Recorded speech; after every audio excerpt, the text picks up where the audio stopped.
Hello, hello, hello, y'all. I am fortunate enough to be here today with Rachel.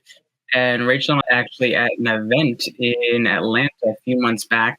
It was the Build Your Brand Live event, and her and I met, I guess it was in the green room. Is that what you call it? Yeah, I would say green room. And we were talking about what she does, and that's why she's here, because for you guys that are speakers, Rachel has a lot of valuable knowledge that I'm not going to steal her thunder. Rachel, who are you and what the heck are you doing here today?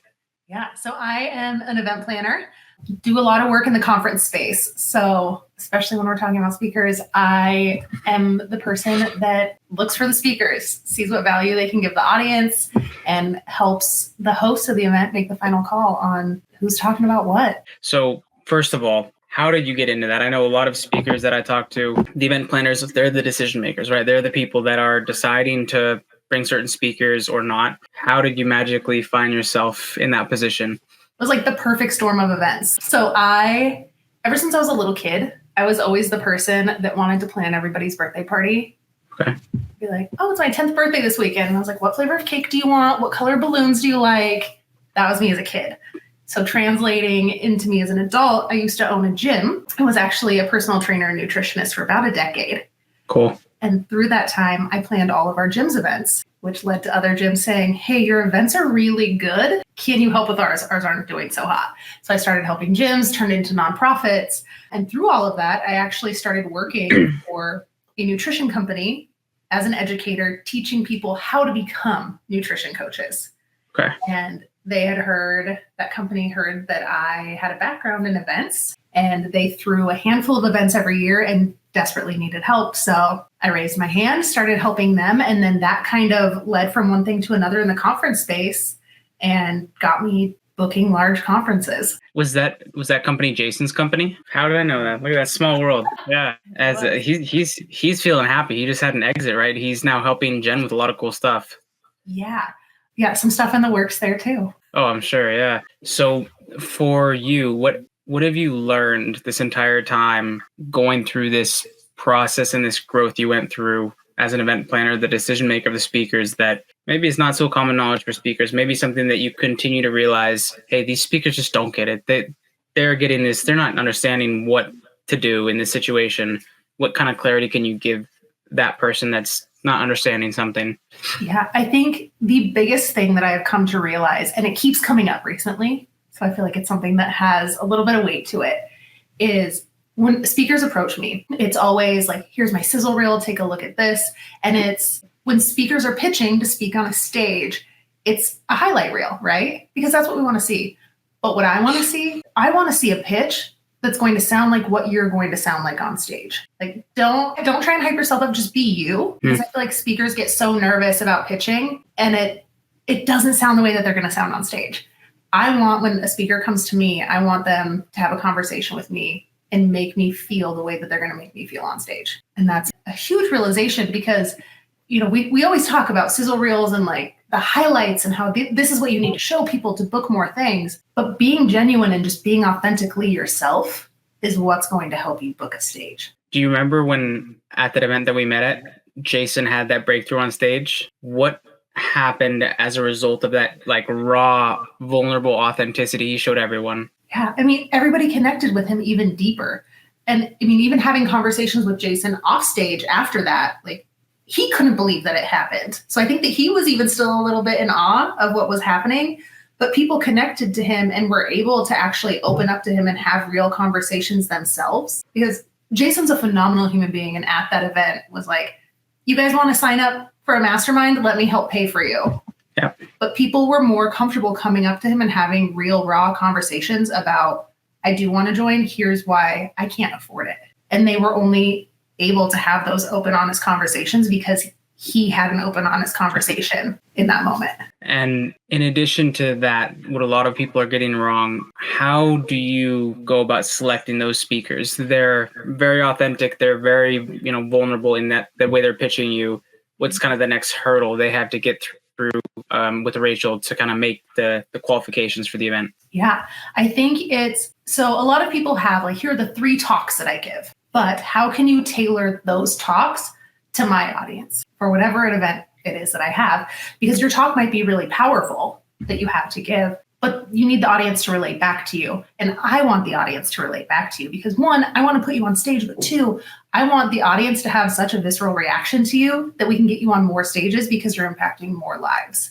So I think that's the next big thing is awesome. Tell me your topic. How can you tie it back to my audience? And how do you assess the connection with the audience while you see the speaker that you booked? You say, yes, this is a 0 out of 10 or a 1 out of 10 or a 10 out of 10. How do you kind of go about that metric and judging that number? I think it's just a conversation. If I spend enough time with the event hosts to know who their ideal audience member is, right? Who they want to bring in the door.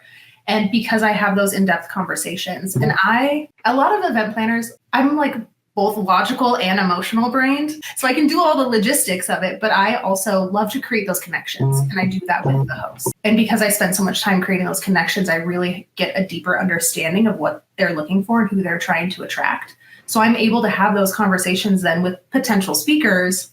And when they start talking to me about their topic, I can say, does this resonate or does this not resonate with somebody who's going to be sitting in the audience? And that to be said, like, your topic could be about something completely different and still resonate, but we want it to resonate with a majority of the audience, not just a select few. And what does that conversation look like that you have with the, I guess, event host, or what do you call the person that's putting on the entire event? The event host, yeah. Okay. It's just a lot of this face-to-face, in person or over Zoom, conversations about, the why behind the event. Because that's going to be the biggest thing is, why are you putting this on this event? Why does it matter to you? And why is it supposed to matter to your audience members? It sounds like you're kind of just building a giant puzzle. 100%. That's really cool. And where do you see, you have a very cool niche that you serve. It's entrepreneurs and events that are, staged for those entrepreneurs. Have you kind of built your personal brand with, like, you had Jason's events, you had the gyms, and then you have Jen's event. You do a lot of these events. If someone's there and they say, oh man, I'm at a level that I want to have one of these events. Oh man, who do I go to get these speakers, to put this event on, that knows how to do it, that has evidence she's done it many times before? Oh, go to Rachel. Or how does that kind of look like for you, that you get more clients coming to you and say, hey, can you please organize an event for me? This is what I want to do. What does that look like? So right now it's been more word of mouth, just from past events that I've done. They'll say, hey, I know that you did this person's event. Can you help with mine? But I'm actually, sneak peek, starting to organize an event that I'm going to put on where I'm going to invite both event hosts. I'm going to invite speakers. Speakers will have to audition for it. And the speakers will get time on stage in front of an audience of event hosts to give us like a sneak peek at, like, here's what I can bring to your event. That's genius. Like a mixer. Yeah.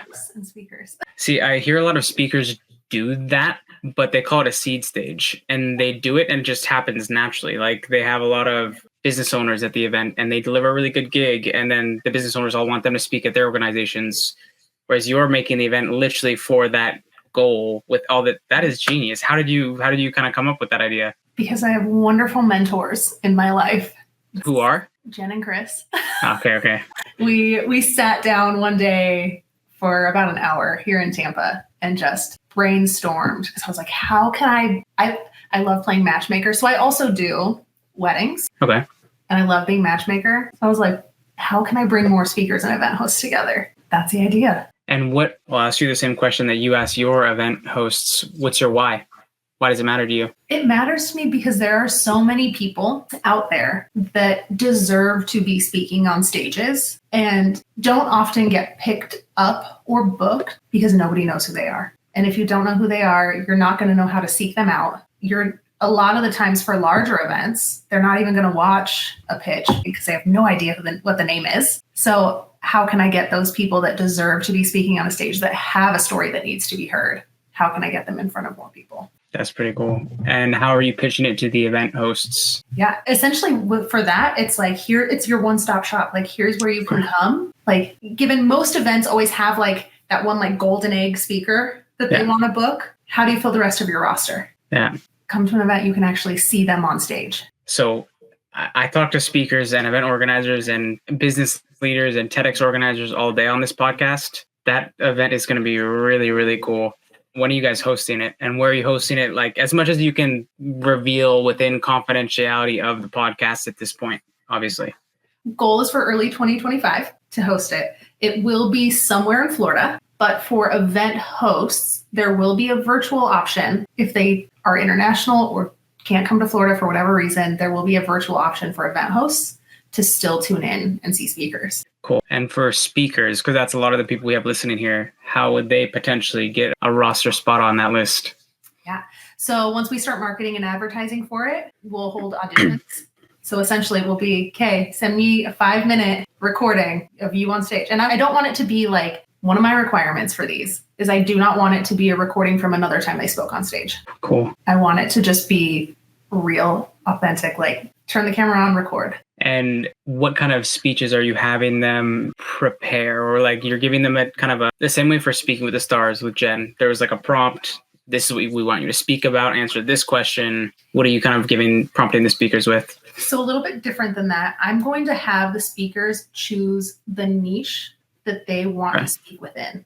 Cool. So whether that's like health and wellness, if it's to entrepreneurs, if it's on mindset, they will choose the niche. And then whatever their topic is in that niche, I want them to submit their talk. And so I'm really curious how you're going to answer this question.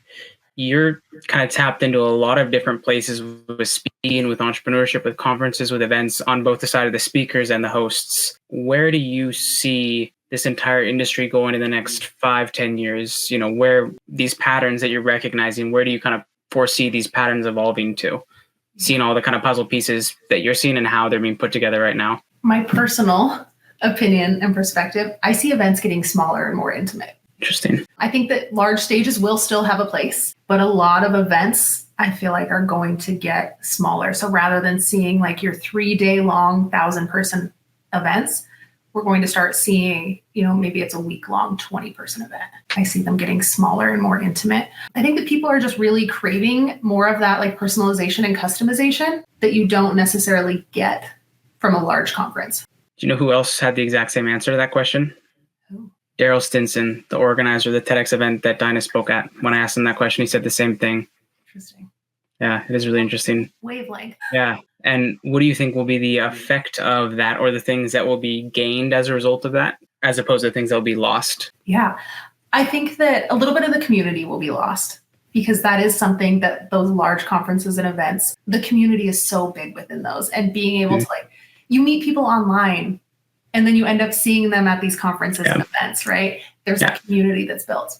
So I think a little bit of that will be lost. The communities will be stronger, but they won't, that large community aspect, I think will go away a little bit. Flip side of that, I think that kind of like I was talking about how there are speakers that deserve to be on stages that don't get the chance. I think more people will. I also think that more people that want to host events will have a platform to do so, where right now it's kind of the same thing, right? Well, I've never heard of you. Why would I pay this money to go to your event? I see it all the time in the mastermind that I'm a part of, is people want to host events and they're like, yeah, I'm just going to charge like $50 for it because who's going to come? But I think it will open up the doorway for that to be more normal. And right now, speaking is a very interesting industry and or puzzle of a game to be in. You have the book that you need, you have the socials you need, you have the podcast appearances, you have the sizzle reel, you have the website. How do you see this credibility stack that every speaker kind of grows into just along their career? How do you see this stack evolving in the future of certain things that become almost obligatory for speakers to have, for them to be even considered serious, like a speaker site, that kind of thing, for example? Yeah.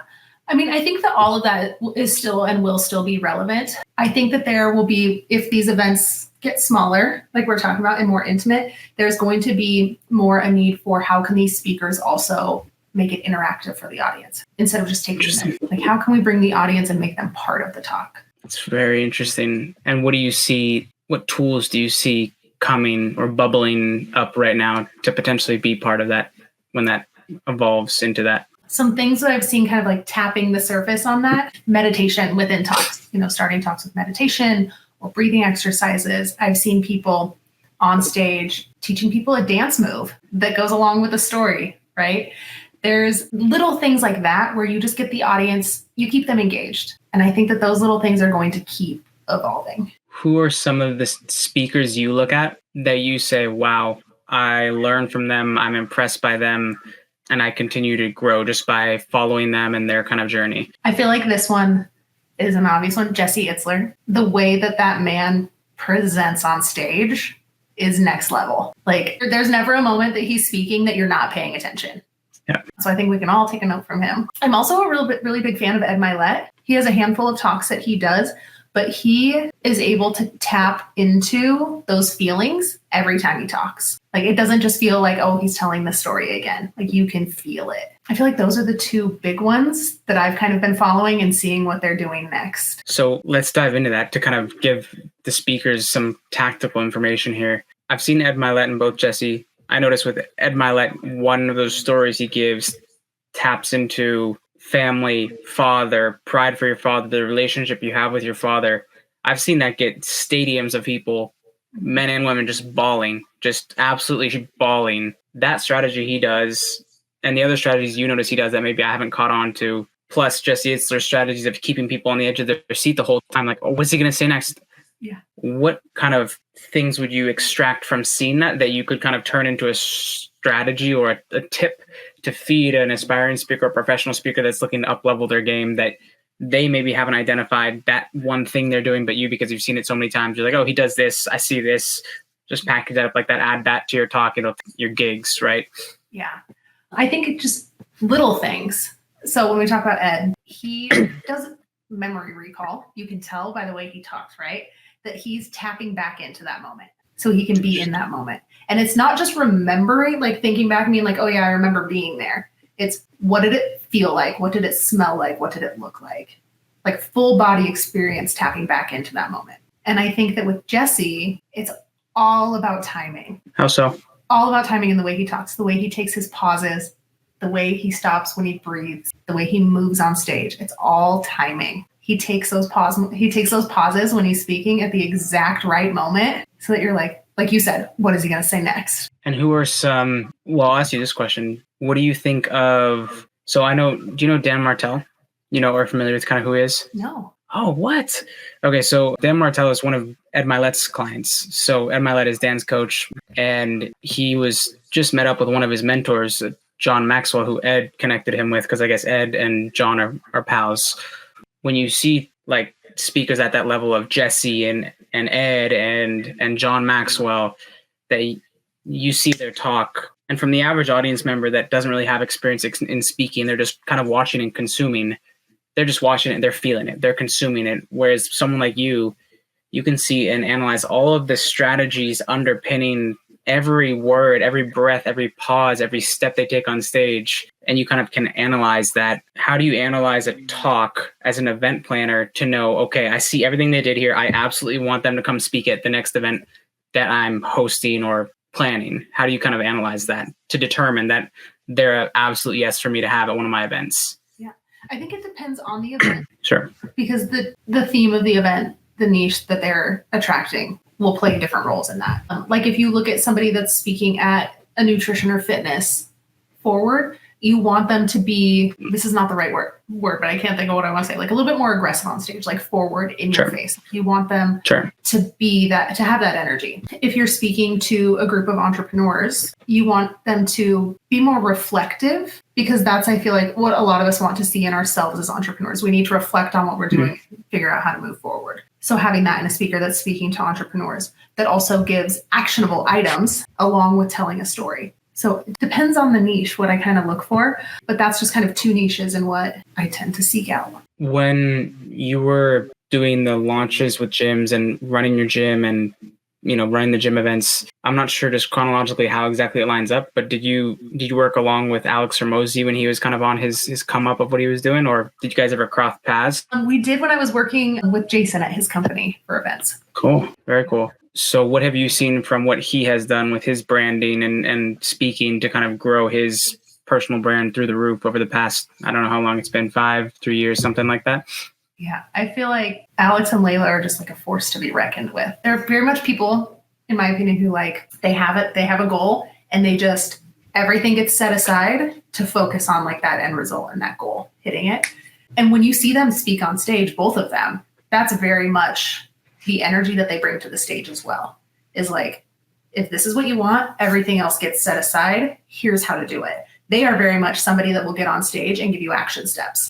So I see them. But what's funny is I've booked them both. We've done entrepreneur and fitness nutrition events with the Hormozis. But I think it's because of the way like their mindset works that they're able to speak to both. Interesting. What are some of the events just over the years that you've organized that maybe people might be familiar with, and when they kind of look under the hood, it's like, oh my gosh, no way, that was Rachel, that event was awesome? A lot of smaller ones. I've helped with Coaching Con is one of the big ones in the space that I've helped with. We helped Jen with this last one, but those are kind of the bigger ones that I've helped with. A lot of them are going to be a smaller retreats, smaller conferences, things like that. Do you host any events for masterminds that are maybe people paying, $80,000 a year to be part of the mastermind and they're looking to host an intimate event? Could they go to you to kind of put that together? Absolutely. Cool. And so for you and what you see now with the speaking industry and where it's going with technology, social media, bigger kind of scale events, what role do you see of stages in speaking playing with founder-led marketing for companies that might be more towards tech companies, think like ClickUp or other kind of more technological companies, as opposed to companies like what Alex and Layla are doing and what Jen and Chris are doing? How do you see those kind of paths crossing in the future or not crossing? So there is an engineering company that's in Idaho that I work with a resort on for their like yearly parties, an engineering firm, right? And I think that a lot of the time when you think of tech companies, you think of just these like webinars or like just very dry. I think a lot of that, like the tech sector, the finance sector, I think that they are starting to realize how powerful events can be. And it's starting to trickle over and cross over because, just because we're talking about tech or we're talking about finance doesn't mean that you can't have powerhouse speakers that are going to be able to teach your audience whatever it is that you want them to learn. And I think that that's something that we'll start seeing more of is more masterminds, more of those smaller events with tech finance becoming more fun. I don't know if that's the right word, but becoming more fun instead of, what is the word I'm trying to think of? I just feel like it's so cut and dry right now. Like cookie cutter type stuff? Yes. And I don't think it's going to stay that way. Are you able to do all this by yourself, or do you have a team being able to help you with all this stuff? Because you seem like you're doing all this amazing stuff. How do you pull all this off at the same time? Definitely have a team. I always take the lead, but there's hands in a lot of different pots. Also having good partners, like wherever you host your event, making sure that the team where you're hosting your event is phenomenal. You're going to make sure that you're taken care of. They're going to make sure your guests are taken care of. And then yourself having a team just covers all the rest of the bases. And right now, when you've already had that conversation with the event host, their why, what matters most. How do you, as an event planner and speaker selector, go about finding those speakers for the event? Is there bureaus you go to? Do you look at socials first? Do you do a scrape of speaker sites, or what's kind of your SOP that you go about finding those speakers? With social media being so big now, I do definitely check out socials just to see kind of what people are posting on there. But I also use speaker sites. Such as? So there's Need a Guest. If you've ever heard of it. It's Angel Lucky or Lucy. What's her name? Yeah. So I've used them. A lot of the time, hosts will come to me and say, like, here are the top 3 speakers that I want. We just need to round it out. And then depending on budget is also depending on where I'll look. Because a lot of the times too, like I'll just Google search within the niche. If nobody comes to top of mind that might be good, I'll just Google search and then start digging through social media. It's I feel like a detective half of the time. And is it socials first, or is it Googleableness of the name first? Because those are 2 different kind of places where people can put their energy to rank. Is it SEO, or is it personal branding on socials and organic short form content? So I'll look at both. Usually I Google first, and then depending on what I find or don't find, I always search socials as well, just so I can kind of see both sides of the spectrum. Because like I said, I want it to be real and authentic, and Google might take me to your website, but I want to see what do your Instagram stories look like, or your TikToks look like on a day-to-day basis? And this is a really interesting question. How do you see if a person is authentic or not? Oh, that's a good question. I think that comes through in the conversation that you end up having, because you can see what everybody puts forward. And I think a lot of the times we talk about how social media is a highlight reel. Sure. But once you sit down with somebody and you have a conversation with them, you can say like, okay, so it isn't always all sunshine and rainbows. Like, let's dig deeper. And I think that through teaching nutrition coaches how to be nutrition coaches, I got really good at that. Because when we worked with coaches, we would say like, okay, why do you want to be a coach?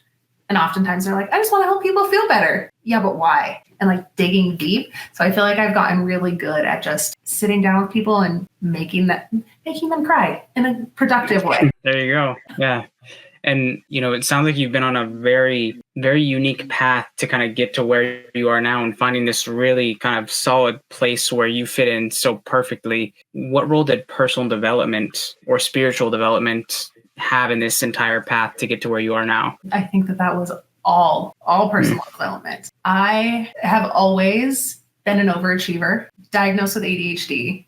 So I've always had like systems in place to do anything and everything that I've ever had to get done. My to-do lists have to-do lists that are 10x deep. And I think that just really digging into personal development, I invest a lot in myself and being better, because I think we can always be better, has definitely helped get me to where I am today. I didn't find like my calling, what I feel like is my purpose for being here. I didn't find it until I was in my early 30s. So I've, like you said, I've kind of done a little bit of everything and anything in my career to get me to where I am today. I love that you brought up spiritually as well, because I feel like that was really too, once everything started clicking into place, was when I really started defining like my spiritual journey as well. It's like, oh, and that makes sense now. And so does that. And everything lined up. What would you say your purpose is? My purpose is to help people do and be seen for the things that they are meant to do. Is that the underpinning of the event you're hosting? Yes. There you go. So I know we're coming up on time here, and I want to be respectful of your time. So 2 questions for you. Number 1, where can people find you on the internet? If they're getting so much value from what you're saying, they're thinking, oh, maybe I have an event that I want Rachel to help me with. Or maybe, oh my gosh, I want to keep learning from her as a speaker. Or maybe someone who's trying to be an event planner and kind of go on that path, but they want to keep a little mini Rachel in their pocket. Where can they find you? I love it. I'm on Instagram the most. My Instagram's at for.rachelmarie. That's going to be the easiest place to find me. Anybody can shoot me a DM. I'm more than happy to have conversations. Like I said, I love to connect and I love to have those conversations. So send me a message. That's awesome. Now, from all of your experience in your choosing speakers or not choosing speakers and helping speakers and seeing some of the greatest these days, like Ed Milet and Jesse Itzler, what is one knowledge nugget that you would want to drop for the aspiring speaker, the professional speaker, or the entrepreneur that speaks to grow their business? Be authentically yourself, even if you're scared to. That's what's going to get you where you want to go. That's powerful. Mic drop. Guys, if you're listening here and you found anything of value, what Rachel has said, send it to that friend that might need that little nudge to kind of get to where they're meant to go. Because you never know. Maybe one thing Rachel said could be that one little click that they needed to kind of get to where they've always wanted to go. Do them that diligence to send it over to them. And Rachel, thank you for taking the time to do this. We're going to stop the recording here. And guys, thank you for listening. Cheers, y'all.